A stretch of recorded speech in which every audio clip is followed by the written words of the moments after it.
Hey everyone, we're about 2 minutes past, so I'll go ahead and get started and jump into everything and go through our presentation. So first off, welcome everyone to the first day of our Cider Business School series.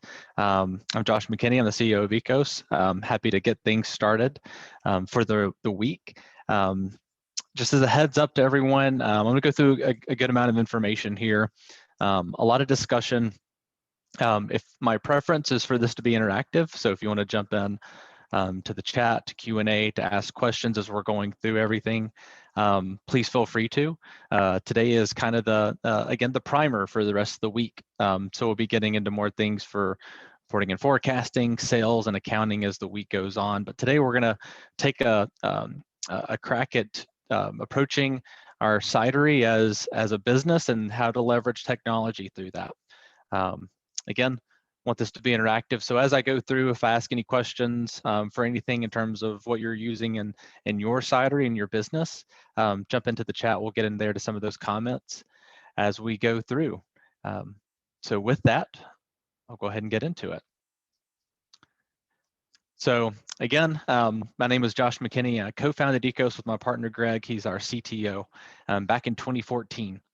So myself, my background is in software, shocker. But my experience is more so on the consulting side of things with customers to find out what the solutions need to do to meet the needs of the end user. So my background started in various software companies, and my partner Greg, our CTO, like I said, he's our main architect kind of engineer. And we started Ekos to help initially craft breweries manage their business with a main focus on craft breweries in the United States. That's grown over the years. That focus has shifted because we've had more and more companies like cideries reaching out to us and say, hey, I need help doing what you're doing for breweries, but can you help me with my cidery in terms of processes, procedures, TTB reports, taxes, all that stuff. So that's how we've continued to grow as a business. We've expanded our reach into cideries and wineries. We have random other companies that use us too for their craft business. But at the end of the day, our passion is to help craft producers grow a good business, to be able to make more product, gain insights into the things that they need to be able to grow and scale without having to hire 5 more people to do so. As a business owner myself, obviously a lot of what we're going to go through is some of the insights that we kind of look at as a software company as well, to maybe help you point in the right direction for a couple of things that you need to be able to make good decisions for your business. So at the end of the day, we exist to help you make more, whether product, revenue, whatever it may be. But our goal every day is to help you all be better in your day-to-day business. So with that, here's the agenda that we're going to go through. So the first thing, importance of technology and kind of some trends that we see. So the first one being e-commerce. In the time of COVID, we've seen a big shift to this. Some markets have grown it, some have stayed the course. The second one is eliminating manual processes. Time savings is huge. Your time is valuable, so anything that we can do to help eliminate those manual processes is key. The next thing is internal communication. So what we see in a lot of companies that we work with is, and I'm sure as I say this, you're going to look at your org and you may or may not think the same thing, but siloed communication between teams. You know, it happens to everyone. You got to make sure that all your teams are working together, rowing in the right direction in terms of production, sales, just general operations, the accounting function, the leadership team, whatever it may be. But communication is key to be able to run your business day in and day out. And then next steps. So what does it take to get some of these things in place and to focus on them in the right way? So importance of technology. So let's go ahead and jump in here. So everyone has a different viewpoint on technology, right? Some people absolutely hate it. Some people embrace it. And we see that change over time too, right? You can get into a business and think that I don't need technology to be able to do this, but as the business grows, as it becomes more complex, sometimes technology can be more of an enabler instead of a hindrance to the business. So the first reason that technology is really critical is you can do a lot of things manually, but that takes time. Again, time is power, it's resources. So ideally, you're using technology as an enabler to the business to help you be able to do more with the same amount of time.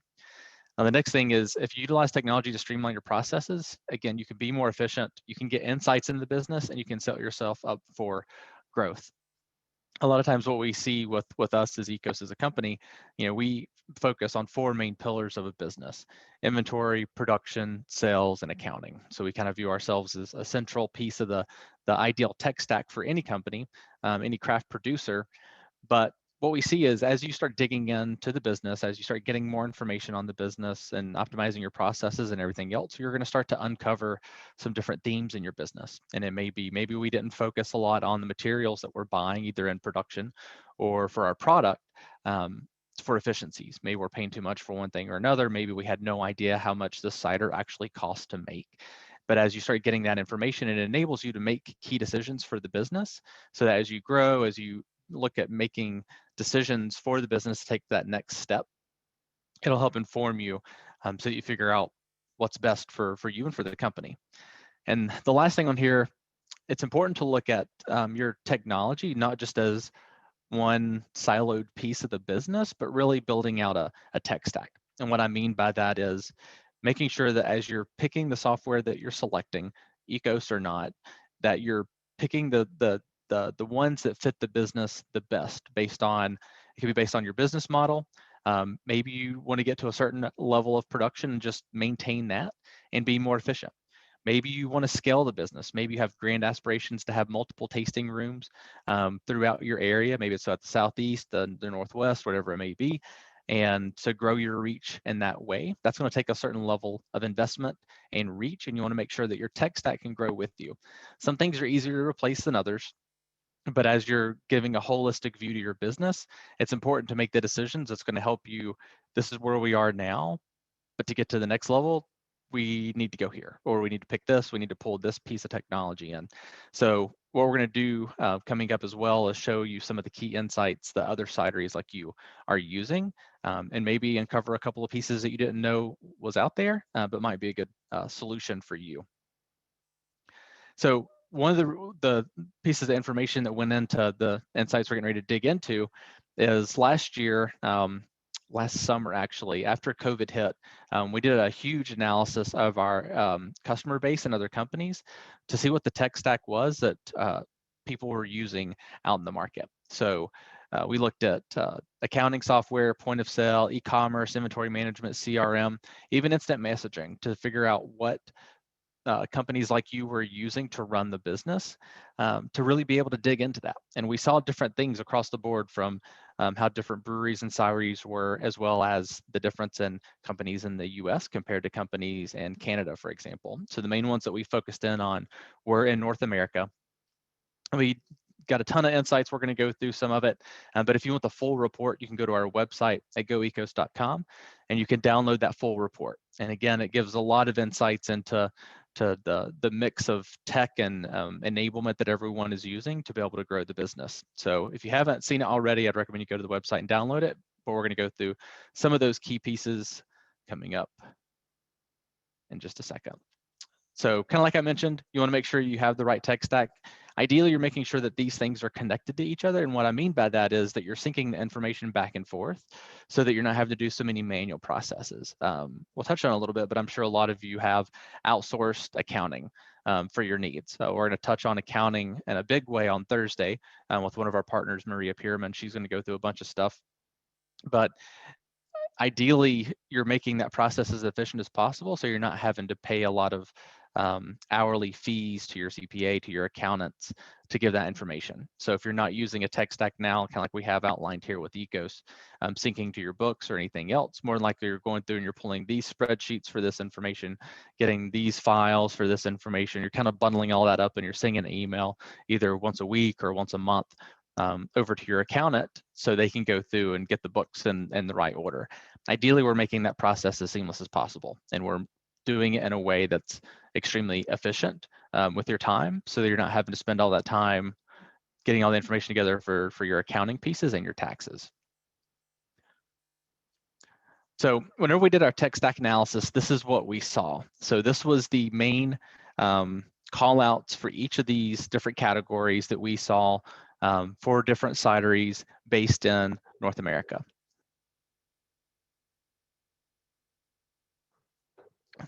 So I'll give you all just a second to go through this, but you can see there's different flavors of this. And what I mean by that is if you focus in on the delivery services. Now, delivery services, a lot of that's going to be dictated by where you actually are as a company. And if you have to follow the 3-tier system of you're producing, you're selling to a distributor, and then they're selling to the end user. Or if you're actually in a state where you can do self-distribution and you hold some of that.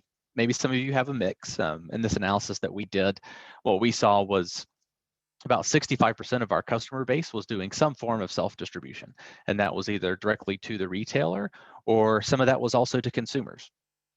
So just as we go through this, just kind of remember a lot of this can vary based on the area that you're in, what your business looks like. So for this typical tech stack, the first piece that we dug into was communication. So what are companies using to communicate with each other? Text messaging and Slack were the main 2 types of software used for communication for cideries that we looked at. The next thing for the CRM piece, so just so everyone is on the same page, CRM stands for customer relationship management. And what that is keeping track of the customers that you're selling to, what you're selling to them, how often you're selling, invoice history, if you do any type of events or anything like that, like tastings, festivals, this keeps track of those pieces. What we saw here, the main 2 tools used were Ekos and Lilypad. Going down to that delivery services piece, self-delivery was huge, and then DoorDash and VinoShipper. So we see these used in different ways. Again, whenever COVID first hit, we set up a partnership with DoorDash to help with that last mile delivery piece for our customers to offer some discounts there. And VinoShipper is if you're shipping either within your state or outside of state lines. Since cider is taxed as a wine, and we see that a lot, we see a lot of cideries tend to lean toward using that as their enablement platform for e-commerce, as you can see below this, or delivery services, so for shipping. Some of you may use a fulfillment house, some of you may do it yourself, and that's just the decision you make, right? It's that trade-off on, do I need someone else doing this and I'll pay more for it, or do I want to do it myself, print off the labels, package everything up, and shipping it out on its way. For the next piece in e-commerce, VinoShipper and Square were the main 2 here. And as you can see below that, Square is also the main leader that we saw in cideries for point of sale. So we can see this used in a couple of different ways. We have some companies that will use Square for their online orders and for pickups, but we also see some customers that will use Square for their point of sale and their tasting room, but then they may use like Toast or something else for that online ordering solution for the website. So even though we have these as the main leaders in each of these buckets, they can also be split up between different buckets of software, different solutions as well. So that's something to keep in mind as we go through this. For the accounting piece, for the tech, QuickBooks Online was far and away the leader in this. And we see that growing as well in the market. Intuit's definitely pushing people to get more online than they are use the desktop application. But even with other up-and-comers like Xero and things like that, we do see QuickBooks being the dominant leader in the space for accounting. And then right behind that for inventory management, Ekos was the leader that we saw from the customers and the people in the market that we reached out to. And so we're going to touch on on the rest of these as we go through. But these are the top 3 trends that we see, that we touched on earlier. One, e-commerce is here to stay. We're going to go through some of the stats, but even as we're, hopefully sooner rather than later coming out of COVID, we want to make sure that we have e-commerce as a key piece in the business, because it's been, I hate to say it, almost a year since we've been in lockdown and everything else. And a lot of your customers, I'm sure, if you're using e-commerce today, have gotten used to that online purchasing piece. So you'll definitely want to keep that as a key piece of the business moving forward. If you haven't implemented it already, I would really recommend that you do in terms of just being able to maintain the business as well as be able to grow. The next is elimination of manual processes. So again, even if you want to maintain the business you have today, stay the same size, have the same reach, whatever that may be, look for ways to be more efficient in your day-to-day so that you are getting rid of manual processes and you can try to automate as much as possible. And then the last one, internal communication is key. So just staying on the same page as a team, as a group, as a company, so that everyone knows what's going on, at least in the terms of what everyone needs to know what's going on. So with that, let's jump into the e-commerce piece a little bit. So at the start of the pandemic, we saw 10 years of e-commerce growth boil down to 3 months. The months of, and you can see here on this chart, we have the total number of online sales. Let me get my fancy red pointer over here. On the left, we have our total of online sales in terms of dollar value. You can see this is split up between wine, beer, flavored malt beverage, and cider, all lumped together in the red, spirits, and total alcohol. So this was from August of 2017. You can see this growth. It's kind of slow and steady. As you all can imagine, and you probably feel this, the struggle's real, right? Around the holidays, Thanksgiving, Christmas, alcohol sales tend to go up. We have Thanksgiving, Christmas, New Year's, so we tend to see that spike each year. We see it in 2017, a little higher in 2018, 2019. Most of this is probably attributed to more family time, whatever it may be. And then you can see as we head into 2020, we see some growth happening, but as soon as lockdown started happening, that those numbers shot up. Everyone was rushing online to get as much alcohol as possible, and just as in terms of being afraid they weren't going to be able to get any after lockdown happened. But then they weren't able to go to stores or anything else, so they're looking at all options to be able to get some products, some of your products, to their house, either via pickup, delivery, shipping, whatever it may be. But we can see even as we got into this chart kind of goes through September, those levels kind of stayed. They have stayed off a little bit. They kicked back up whenever the holidays came back around this year. But we expect these levels to normalize for e-commerce and to still be a huge presence in the industry as we move forward. So with this, again, even though we have this huge amount of growth, and we saw a ton of growth in April and May in terms of online sales, my recommendation to you is if you don't have e-commerce as a play for the business already, please start getting those pieces in place now, even as we start to come out of COVID, just because your consumers, your customers are conditioned to expecting it. So if you're not offering that to them, they're going to go spend their dollars somewhere else. So kind of like I mentioned, e-commerce is a vital sales channel in 2021 and beyond. The key thing to think about, and this is something that I would like y'all to jump in and interact with. If you're using something other than Venoship or anything else, jump in the chat and let me know. But all this is making sure that you're picking the right platform for you. That can be using a Square, that can be using a Shopify. We saw Shopify as a platform was huge, especially in Canada, but it's growing in the States as well. It's easy to get that up and running and have that brand match up with your website and to that online store. So something else that's important to remember is making sure that you understand your state regulations on, can I do delivery? Can I do shipping? Is it prohibited? Am I going to need to find a third party to go through like DoorDash? Making sure you understand all those pieces before making a selection can be key. Have someone jumping in saying that they use WooCommerce on the website. Yes, that's great. We have a partner in Asheville, which is close to here. We're located in Charlotte, North Carolina, called Craft Peak, that help get a number of breweries and cideries and starting to get into wineries set up on their online stores as well. And they do a great piece with that, and they can also be a consultant on what's available in your area. But making sure you have that right platform, even if it's just, I kind of referenced earlier, a lot of people like to get Toast because they can get it set up on the website. You can go through and pick up, I want this 4-pack or these bottles or whatever it may be, to be able to order and to swing by and pick up. As you're making the option, make sure that you are picking the one that's right for the business and that it's able to easily implement and manage, so that you're not having to do a lot of implementing the technology to still have a lot of manual processes as well. So if you're using something else other than WooCommerce, Shopify, the other things that I mentioned, jump in the chat, we'll talk through those. But this is one of the big pieces that I wanted to touch on with e-commerce. So it's getting e-commerce set up for your business, in theory, is quote unquote easy. It's the work that comes after that. It's really the hard part. So as a business, what we've seen, the companies that do really well with implementing online sales strategies through e-commerce is figuring out what works best for you, your business, and in your market. What do I mean by that? What I mean is figuring out that you're using the right channels the right way. I'm sure if you have a marketing person, maybe it's you yourself, you kind of go through the different interaction that you get via Twitter, Facebook, Instagram. Maybe some of you have a presence on LinkedIn or other social media platforms. TikTok, I can't use it to save my life, but it's there. But it's figuring out what works best to get in front of your potential consumers.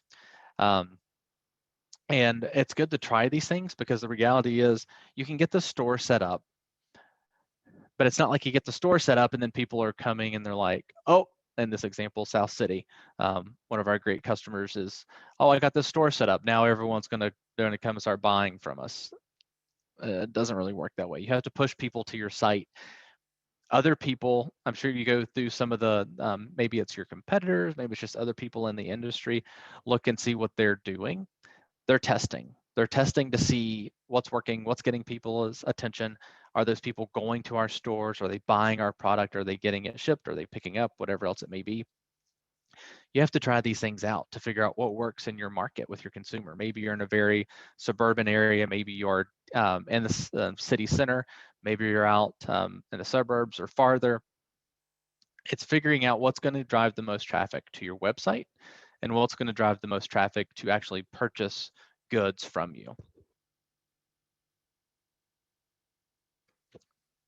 And so with this too, with any of you, if you've done a couple of tests and you've figured out something that works well or hasn't worked well, jump in the comments to help out everyone else that's on the webinar. Something that we've seen work well too, especially in our area, since we are in North Carolina, we are in a self-distribution state. So that means a lot of our breweries and cideries can deliver directly to consumers as long as they have the right infrastructure set up. So what we've seen is a lot of our customers doing different offers. And what I mean by that is maybe you buy a case of cider and you get a free glass. We've seen some of our cideries start making mead throughout this pandemic and offering that up, offering some samples with that. You have to charge for it, obviously, but doing different things. Maybe it's throwing a t-shirt into a deal, maybe it's throwing different stickers or other things into it. But again, you have to test to figure out what's going to stick, and then what's going to stick after. What's going to stick whenever we start getting out of COVID? How are you still going to be top of mind for people buying your products? Again, if you're not out in front of your potential customer base, someone else is going to be, and they're going to be taking the dollars that could go to your business. So as you get these tools set up and you get them implemented, make sure that you're driving people to them. So next, this is a big piece in kind of the holistic picture of everything, but managing your sales orders and invoices. So e-commerce is a big part of sales, but then how do you get the insights into the other side of the business and the other side of the sales channels? So what I mean by that is making sure you're keeping track of your sales orders and outgoing invoices, as well as when a customer's actually gave you the money for it. And then the ability to keep track of your customer or distributor information, track order history, preferences, and things like that. What we've seen in working with our customer base is we can unlock 10 to 20% more sales opportunities just by keeping track of those orders in Ekos as opposed to spreadsheets. So if you're not using a software like Ekos, more than likely, this is some of the things that we see out in the market. You either have your sales manager, maybe it's you, maybe it's someone else, Sunday night, Monday morning, sending out a massive email with, hey, here's all the inventory, now go sell it. Okay, well now the sales team's pounding the pavement that week, phone calls, Zoom meetings, whatever it may be, to try to get people to buy your product, and you kind of come back in a couple of days and see what you've sold or what you haven't sold. There could have been some money on the table based on, hey, we had this product sitting here and we weren't pushing it. Or you're using and I've seen this and it's ugly, it's like a site test. You have this massive Google sheet that has all these customers on it, has your inventory and how much you have, and you have 10 people in it at once, kind of zooming in and zooming out and trying to figure out what's where. Ideally, consolidating that information with your online sales, with your e-commerce pieces, with your taproom pieces is key to make sure that you can see this is where our product sales are going well, this is where it's not going well. Maybe we should push it here as opposed to this channel to be able to keep the revenue coming in, or to be able to grow our market share, to be able to grow our top line. So keeping track of this information kind of holistically is key to be able to know this is where we should be focusing our efforts on for the business. And maybe these other pieces we should just lay off on for a little bit. So hopefully as we're in this time of COVID, I'm sure you've adjusted over the last year to how you're selling and what that looks like for your reps and everyone else. But again, on that piece too, keep iterating on it, keep figuring out what works best for you and your business and your market, and ideally trying to grow from there. And again, this connection piece, I'm going to keep harping on it, but that's a piece of the manual time savings, is having all those that information synced together, having those invoices in your system of record for your inventory, syncing over to accounting once they get paid, syncing back over. You don't want your salespeople walking into an account and saying, "Hey, you're going to buy anything else?" And then you pull it up and it's, "Oh, well, they haven't paid the last 2 invoices that we gave them." So it's making sure that you have all this information in one place, syncing with each other, to where you'll be able to get the insights and to be able to grow. So next, like I mentioned, I've harped on it. I want to continue to harp on it. Eliminating manual processes. So my assumption is on this webinar that a lot of you are probably business owners. You're probably the owners, operation managers, and your day-to-day is filled with, I have these 30 things I want to mark off my list, and I'm not able to get to them because I got to take care of X, Y, and Z, or this piece of equipment just busted and I got to get it fixed, or maybe something happened with an employee. There's all these things that come up. So in my mind, and how I try to set up our business, and that's how I recommend that you do it too, is try to set up everything automated that you can, and have those tools in place to be able to help you get insights into the business and be able to grow. Some of these key pieces are, especially for a cidery, or really any craft maker, accounting, point of sale, e-commerce and club kind of falls into that same category, and then inventory management. And in full transparency, the way that this is listed is typically how we see the selection process go for a company, right? So the first piece is accounting. You have to have accounting software to run the business. You got to know how much cash you have, your expenses, how much cash in, cash out, how the total amount of the inventory that you have and what that costs. Accounting software is kind of key to run the business. Now, I will say that I have seen some people use Excel sheets for accounting software. If you are doing that, please jump off of this webinar right now and go get QuickBooks set up and get someone to help you. At the end of the day, accounting is the biggest thing that you need. That software is the biggest piece that you need to be able to run the business and get the insights. So we typically see accounting's that first piece, and then as you get your tap room, your tasting room opened, that point of sale kind of comes next. So with the point of sale selection, it's figuring out what works best for you. Again, it's a lot of times we see people go Square because it's kind of self-service. You just get it up and running, you get your equipment, you get it delivered to you, and you get running on that piece. You can get the card readers for if you're doing farmers markets or anything else on the weekend. And then people start to grow into the e-commerce and the club side of things. Maybe your whole business model is just having a club model. Maybe all you do is make product so that you're able to deliver it, and you're not really focused on distribution on grocery stores or anything else. Maybe you're just focused solely on that club aspect. Or maybe you just want to be that rare, I don't have that many core ciders set up, but I have a couple of rare releases or things like that. There's a lot of different flavors on the business, but typically we see the point of sale piece come next. Excuse me. And then what we see is inventory management. So what tends to happen is you get the business going, you start growing, you get more employees, you're making more money, you have more accounts to sell to, the business starts to snowball ideally, and then it's, I have no idea how much juice do we have, how many additives do we have enough available tank space to even be able to make these products? Do we have enough inventory for our cans, for our bottles, do we have enough kegs to be able to do a kegging run and send this product out to the market? That inventory piece starts to get a little hairy, because then what happens is, I'm sure a lot of times you get home and you're sitting down on the couch at the end of the day and you're like, oh crap, do we have enough? I don't even know. What's the number? And you're trying to dig into spreadsheets and everything else, or you got to wait till the next day till you get back in the facility. So again, this is kind of the progression that we see as people get technology, start enabling the business. This is how we see it start ticking up and get up and running. So for streamlining that accounting piece, what we saw in our tech stack analysis that I referenced earlier is 9 out of the 10 of the breweries and cideries that we were speaking with that we surveyed used QuickBooks. The majority of the other is zero, is the leading, but then a couple others use things like Sage, Intact, a couple of different pieces. But this is the breakdown that we saw in terms of size with the breweries that we work with. So the blue bar is the percentage use QuickBooks Online. The white bar is the percentage of companies that use QuickBooks Desktop. We can see in the smaller companies, that breakdown is 82% for QuickBooks Online. Medium, that shrinks a little bit, 72%. And then the large breweries that we work with use about 49% online, 51% desktop. Now, how we start to see that segmentation happen as companies grow, typically a producer will use QuickBooks Desktop because of some of the production management pieces. But that part kind of gets frustrating because where every batch, most of your batches are different from one to the other, the having to rebuild that recipe every single time for that product just gets to be old. But then what tends to happen too is, and for any of you that have used desktop or use it today, is not having the desktop edition be cloud-based is a hindrance to the business because you got to have it on one computer, one location, only one person at a time. We see the quick adoption with QuickBooks Online because you can access it from anywhere.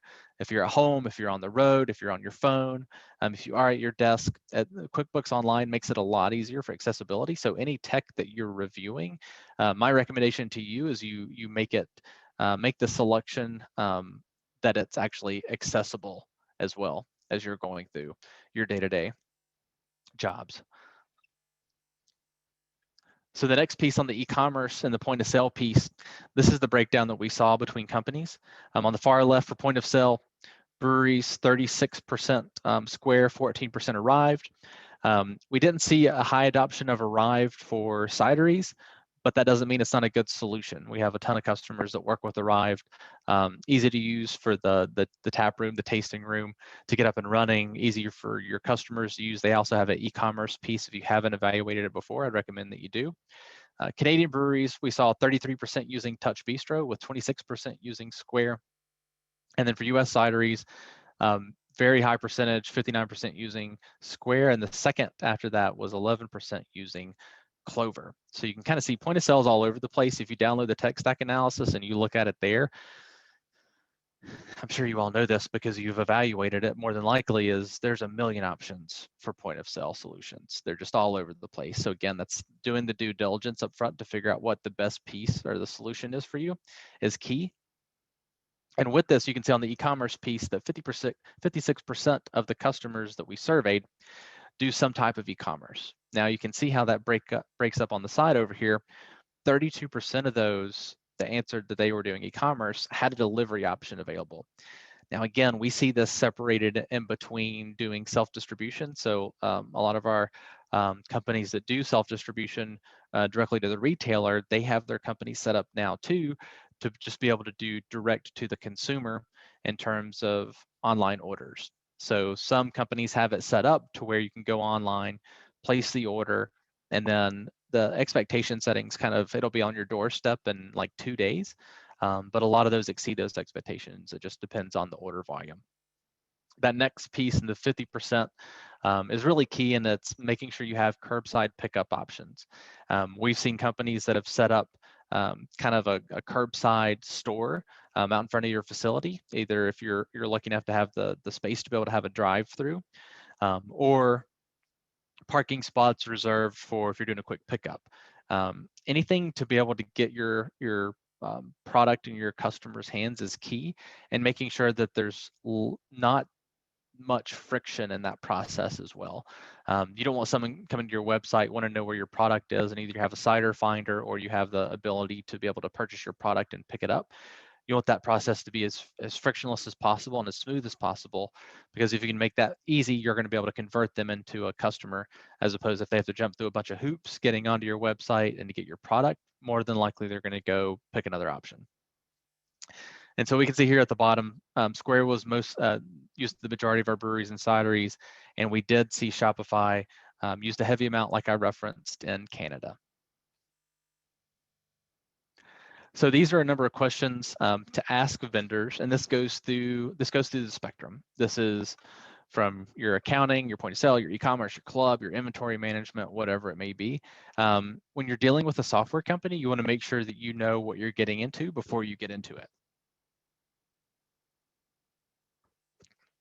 So for us and for Ekos, what I typically recommend to people, because I get the question a lot for not just cideries, but for breweries, wineries, and every business that uses us is, how will I know if I'm ready for Ekos, or how will I know that I'm ready to make the jump into an inventory management software, business management software, whatever it may be? My suggestion back is, do you already have some good processes in place today, even if they are manual? I keep harping on time savings, manual processes, and things like that.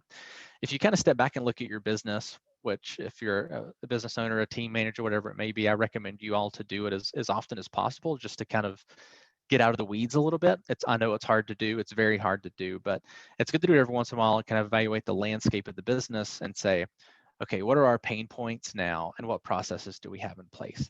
So what happens, for example, whenever we need to order some more, let's say juice, apples, whatever kind of how you have your company set up, packaging materials, swag, whatever it may be. What happens whenever you need to take that next step? Is that clear? Is there a clear owner in that process? Do we know that there's a single point person for that? Is it by committee? Is it you? Is that where you're spending a lot of your time? Then the same thing goes for, how do we know whenever we need to make a new product? How do we know what product we need to make? How do we know how much of it? Think through every step in the process as you're going through it in your day-to-day. And I really recommend that you do this from today, like moving forward, if you're not doing it already, to just see what's going into the day in, the day out of the business. Kind of get a landscape of your day-to-day processes. So then that helps you know where you're at today, where you want to go, and then chart out your goals for the business. So again, if you just want to kind of maintain what you're doing now, maybe it's just survival mode, right? Maybe it's just stay open. Or maybe it is, hey, we want to be in the top 10 of cideries in the United States. Maybe we want to be the best cidery in Canada. Whatever it may be, chart out those goals and then go and find what is going to help you get there. So this first question, how will your software help us achieve our goals? If you know your goals, that's an easy one to get in front of vendors and just say, hey, this is what we want to do. We're looking to go into 5 new markets. We want to just grow deeper in our existing market. We can do self-distribution. We can't do self-distribution. We have to go through distributors. If you have these goals in place, you're going to be able to do that clear evaluation of whatever you pick, so that as you're selecting it, you know, this will help me get there. Or maybe this one won't help me get there. And then that's an easy mark off the list, right? So the next one is, what does an ideal relationship between us look like? So you want to make sure that you and your software vendor, as silly as it sounds, are on the same page. Are their goals your goals? Are they going to be able to help you get to the next level if you want to get to the next level or maintain? The next one is, what is your commitment to service? So for us and for Ekos and for our employees, we have a passion for craft. We have a passion for local makers. And so we strive every day to be better in that sense, to be able to help our customers achieve the goals that they have. So that's why question number 1 is so important, at least to us. And what's your company's mission? Is it dedicated to like-minded people like you? Maybe it's a larger corporation, maybe that's fine. It just depends on what it is, but it's just questions to go through. And most of this, which is good, you can get it from their website. The next one is, what is my out? What's worst case scenario look like? What does it look like if this relationship doesn't work out? After that, what happens if challenges arise? How do you handle conflict? So this is a good one to figure out, like, if something goes down, if something's bad, who do I talk to? Who am I going to be reaching out to? More than likely, you know, it's not going to be your salesperson. So who is going to be at that company that's going to be able to support you? Are they able to support you whenever you need it? After that, knowing your needs. So what's the cost, right? I mean, that's just, what's the cost structure look like? Especially when you're evaluating things like for like inventory management, it's okay, is it an all-in price, or do I charge per user? If you're looking at an e-commerce solution, that's, do I have a base flat fee, and am I paying additional costs for the different transactions that are going through it? It's important to look at the all-in and not just the top level, to make sure that you're not going to get nickel and dimed, and to make sure that you're getting the value that you need for the business to get you where you want to go. Next is my business type and size typical for your client base. Every software vendor really knows this, the ideal customer that they are working to work with and to help them meet their goals. So it's important to ask those questions as you're going through the process.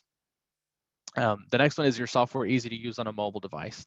So this is something we've kind of touched on, especially in the sales process. If your sales reps are out in the field and they're actively trying to sell to a customer, you want to make sure that mobile piece is key. We talk about QuickBooks Desktop, we referenced it in terms of having to be at that one desktop computer or your laptop to be able to access it at all. You don't want your salespeople getting in front of a customer and that customer saying, well, hey, do you have a product like this? Or what's the description on it? Or what's the ABV or whatever it may be? Hopefully they know that information, but ideally you're able to get that from your mobile device and be able to show it to the customer while you're with them, and ideally able to create the invoice for them on the spot so that they know they're getting it. You reserve that product and it comes out of inventory so that you're not going to oversell anything. And then the last question, how easy is it to get support? Is it the right level for your needs? For us, we have, over the years, we've built up a lot of relationships with our customer base because they know our support team, they know our success team, they know them by name, and they know that they're dedicated to helping them grow as a business. So those relationships build over the years. So it's important to go through these just kind of in your mind, understanding where your business is today, the processes you have in place, what are you using today in terms of software, if anything, but then what direction do you want to go in? How do you want to grow? And for each of these selections, what's going to help you get to that next level? So the next piece, internal communication is key. That is the truth.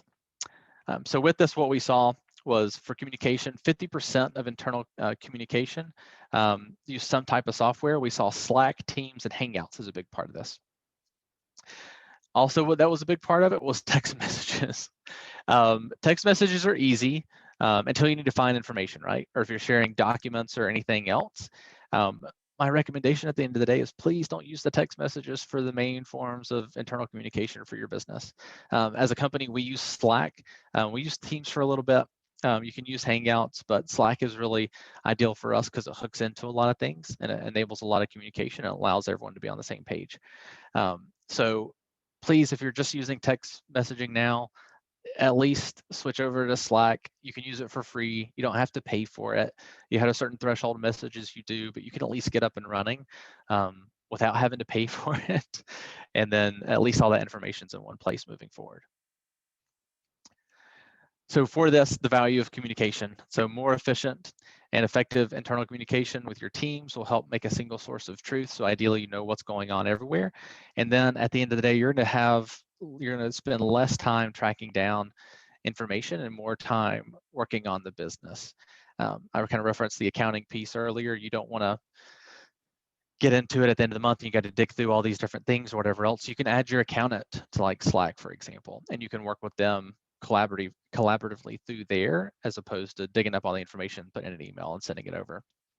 So at the end of the day, make sure that you're focusing on communication, getting your people on the same teams, on the same sales, on the same communication channels. And so you're keeping everyone in the loop and you're not having to catch people up a lot of the time. So for us and kind of next steps, so we help with a lot of these things in terms of the business, inventory, production, sales, and accounting, at least getting everyone on the same page in some shape, form, or fashion so that everyone's working from the same playbook as opposed to being in 5 different pieces of software or even more depending on the business. So we enable people to be able to do all this in real time with our software. With that, I gotta be completely honest. I had no idea what time it was. I rambled a lot through that. Hopefully, some of it was helpful. So I want to open it up for questions at this point. If anyone has any questions on selections, just general questions or anything else, I am here to help answer those. So jump into the chat or the questions or anything else, and I'm more than happy to help. I'm gonna take a break real quick and drink some water if y'all are typing.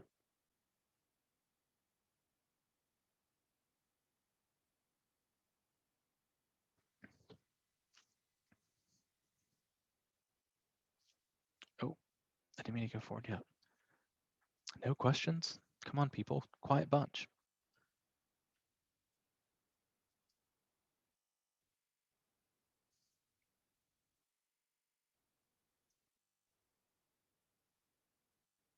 Here we go. What sort of costs are associated with utilizing Ekos? So Christopher, can you elaborate a little bit on your question?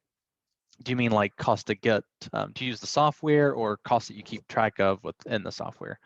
I know it's specific, but it can go, my answer can go two different ways on this. Cost of software, perfect. So what we do is we offer kind of 3 different buckets based on the business. There's kind of the essentials, the plus, and the professional package. And essentials is kind of the price to get up and running and to start getting all this in under one place. So the pricing for that starts at $329 a month. That's unlimited users. That's kind of your all in. We do have different options for onboarding and everything else. That can be as hands off or as hands on as you want. We can do it custom based on your business, or we can kind of say, okay, here's the trainings that we're going to have through the process to help you get your inventory in and all your customers and all that stuff. But the cost can vary based on the type of experience you want and the type of integrations and things like that too. So there's different flavors of that. There's kind of the easy path, and then there's more involved on like the professional package for customization and things like that. Does Wix integrate well with Square from your knowledge? You know, Dawn, that's a great question. I honestly don't know. Are you using Wix for your website, I'm assuming? Typically, yep, website. I think websites that'll integrate well are like WordPress, even Squarespace. I mean, Squarespace and Square aren't related, but they integrate pretty well together. Yeah, I honestly don't know of many of our customers that use Wix. But again, like on that piece, as you'll go through the rest of the week, you'll hear about some more vendors and stuff. It also depends on how hands-on you want to be with your website. We have some partners we work with. I mentioned Craft Peak earlier in the session. That'll kind of manage everything for you. You kind of reach out and you're like, this is what I want it to look like, and they'll help you integrate all these different pieces together to make sure it looks like a cohesive site, as opposed to some things kind of stitched together. But I would also recommend going to, if you go to Square's website and you go to their marketplace, I think there's a website section in there, and it'll also walk you through some of the better partners that they have that integrate with it. But that's a good question. Do we have anything else?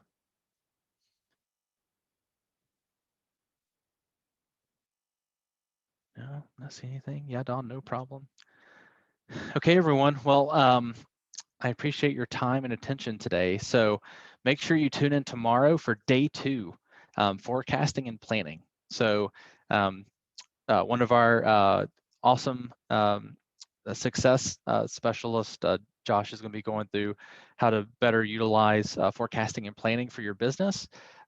Wednesday, we'll be going through sales. So we actually have a panel set up with different cideries from all over the place, giving best practices. They'll touch on a lot of the e-commerce things that we went over today, as well as building relationships with your retailers and everything. And then on Thursday, accounting, the fun stuff. So again, our partner, Maria Pierman, will be going through and doing a good session on what to keep track of for your business and better ways to keep track of it. What information should you be looking at to be able to get insights to the business? So again, thank you all for your time today. I really appreciate it. If you have any questions, feel free to reach out. Go to our website, reach out directly, or anything else. But I hope you all are doing well, staying safe, and I hope you have a fantastic week. So thanks, everyone. Appreciate it.